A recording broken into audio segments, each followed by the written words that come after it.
What's up, Atlanta? My name is Charlie, and welcome to Big Sports ATL. This week, I'm doing a bit of an Armchair GM discussion on the Atlanta Falcons and their current roster situation, particularly in regards to the salary cap and some cuts that they are probably going to have to make in order to get their current salary number down.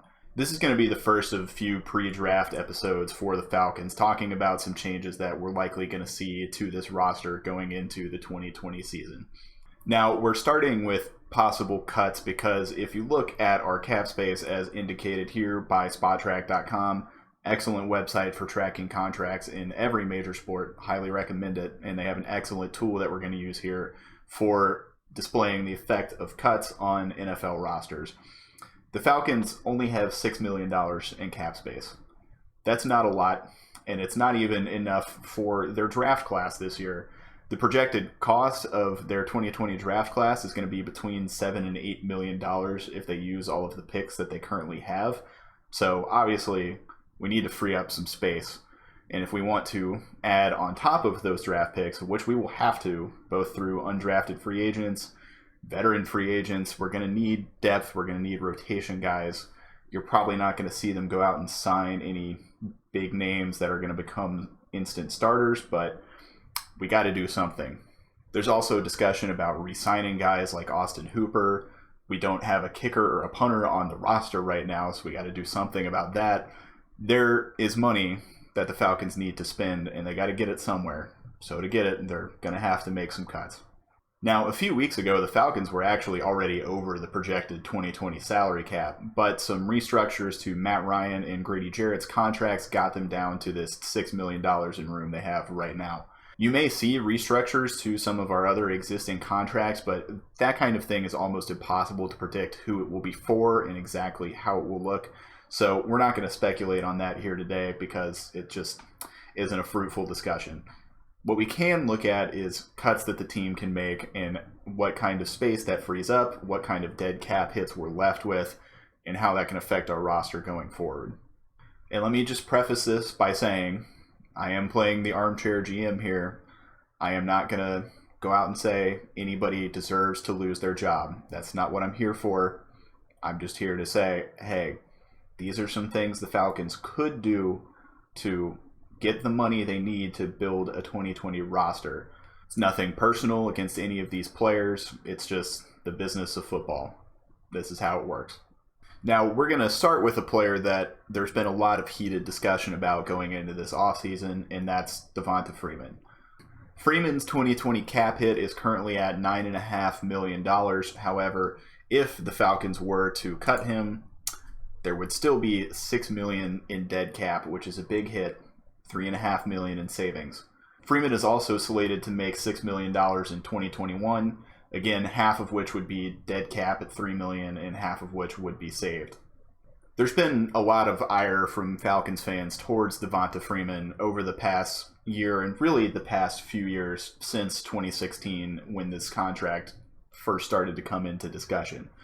The big thing that was brought up over and over is you don't pay running backs. You just can't do it in the current NFL under this current collective bargaining agreement. It hasn't really worked out for anyone.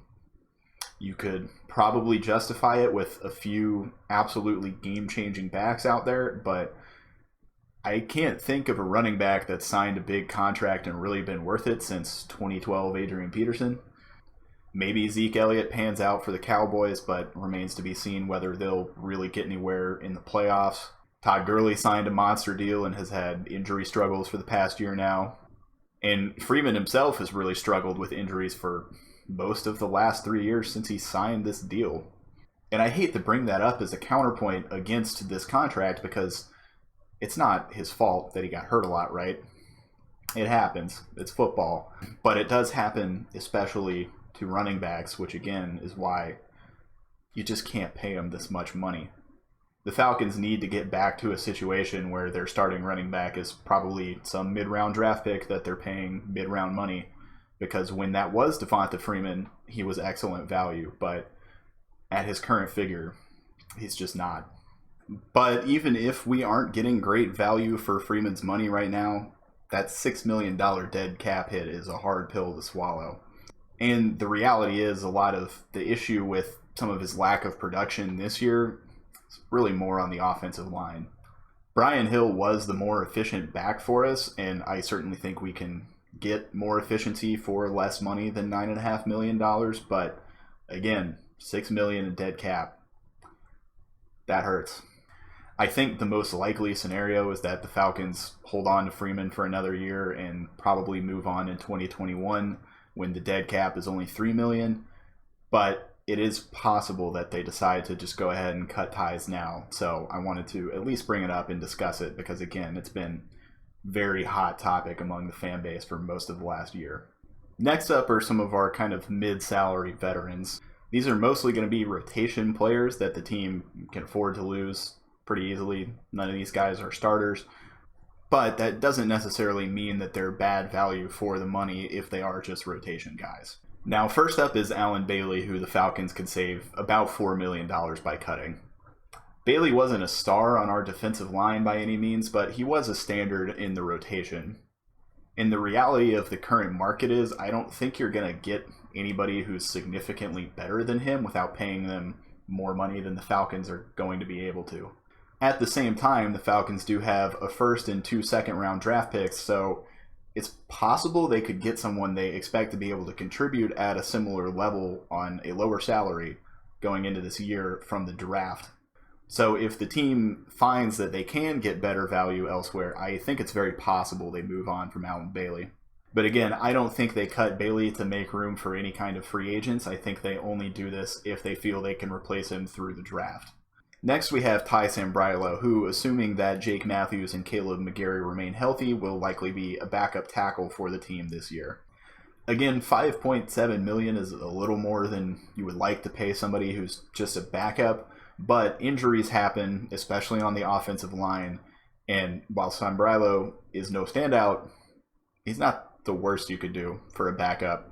And if the Falcons cut Sambrailo, they only save a little over $3 million. It's not a lot. With the $2 million in dead cap on this one, I don't really see the Falcons cutting Sambrailo. If they do want to skim down their payroll on the offensive line, I think it's more likely that you see Matt Gano go. He wasn't making that much to begin with. The dead cap is only $2.5 thousand. That's effectively nothing in the NFL, and he's someone that probably is replaceable through the draft. Tight end Luke Stocker, I think, will be a very interesting player to watch because the decision with him will have a lot to do with the decision the Falcons ultimately make about Austin Hooper.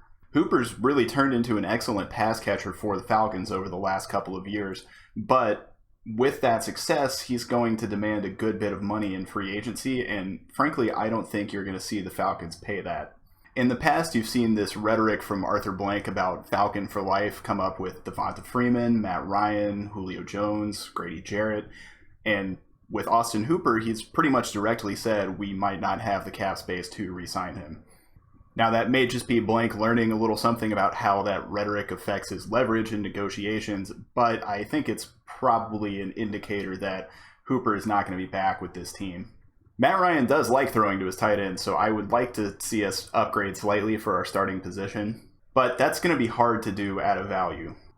I feel like you can get decent value for a tight end in the later rounds of a draft, and with a guy like Jaden Graham, who played a fair number of snaps last year, feel decent about your depth chart.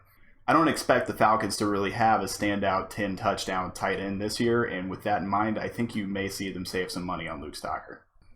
If the Falcons do cut Stocker, they save about $2.5 million, and the dead cap is only $750,000, which really is not a lot. It's less than 0.5% of the projected salary cap. The Falcons may end up keeping Stocker around just because he's a vet and the other tight ends on the roster right now are pretty young guys, but he does seem fairly expendable. Backup quarterback Matt Schaub was briefly called into duty last year and actually did very well in his one start, throwing for over 400 yards. However, despite how good that start looked, I don't think anybody really feels like Matt Schaub could be our Nick Foles if Matt Ryan goes down. If Ryan misses extended time, we're pretty screwed. So I think ultimately we just have to accept that and try and save as much money as we can on the backup quarterback position. In cutting Matt Schaub, the Falcons could save $2 million in cap space with only a $375,000 dead cap hit, which again is very, very little relative to a $204 million cap. Now, as we get into the players with cap hits under $1 million for 2020, we come to Deadrin Senat. Senat was drafted with probably a disproportionate and kind of unfair amount of hype for a third-round pick. He was billed as this Grady Jarrett-type defensive tackle, and while technically that is true, he's a smaller guy, but he's pretty quick with his hands and quick off the line. He hasn't really lived up to that hype. I think a lot of fans expected him to turn into this late-round steal like we got in Jarrett, who was a fifth-round pick that turned into an All-Pro. That's insane. But Senat, unfortunately, hasn't really panned out so far. In fact, Senat only played in 2 games in 2019 and played in less than 20% of snaps in those. I think that's a pretty good indicator that the front office doesn't see him as a key piece moving forward. Throw in the fact that they can cut him for $0 in dead cap. I think you're going to see that happen. Now, for every player with a cap hit lower than that, it starts to become almost impossible to predict. Unfortunately for a lot of these guys, their NFL career just lives on a knife's edge and they could be cut at any moment just because we need exactly that much money saved to pay somebody else's signing bonus. Some of these players certainly won't be on the roster next year, but with how thin that line is, I don't want to speculate too much on what their futures might be. Now, there's one last player I feel we have to bring up, and let me just preface this by saying I don't think he should be cut, I don't think he will be cut, but with how big the savings are, it needs to be talked about, and that's Alex Mack. The Falcons could cut Mack and save $8 million, which is enough to sign their entire draft class right there. Mack has really been the only thing holding this offensive line together for the last few years, though, and I don't think it would be smart to move on from him just to save $8 million. He's just too good of a player to be a cap casualty, in my opinion. There have certainly been times when it's looked like he may have regressed over the last couple of years, but I think that's largely just because an offensive lineman is only as good as the guys next to him, and frankly, they haven't been very good for most of the last 2 years. With Lindstrom in, our interior offensive line looked pretty decent in the last few games of the year, and I think as they continue to gel, it will look that way going forward. I think the Falcons will keep Mack. I think they should keep Mack, but again, at $8 million, I just have to bring it up because it's going to be talked about. So if the Falcons make all 6 of these cuts, or if they make some combination of these, plus some of the guys lower down the roster, they can potentially end up with about $20 million in cap space.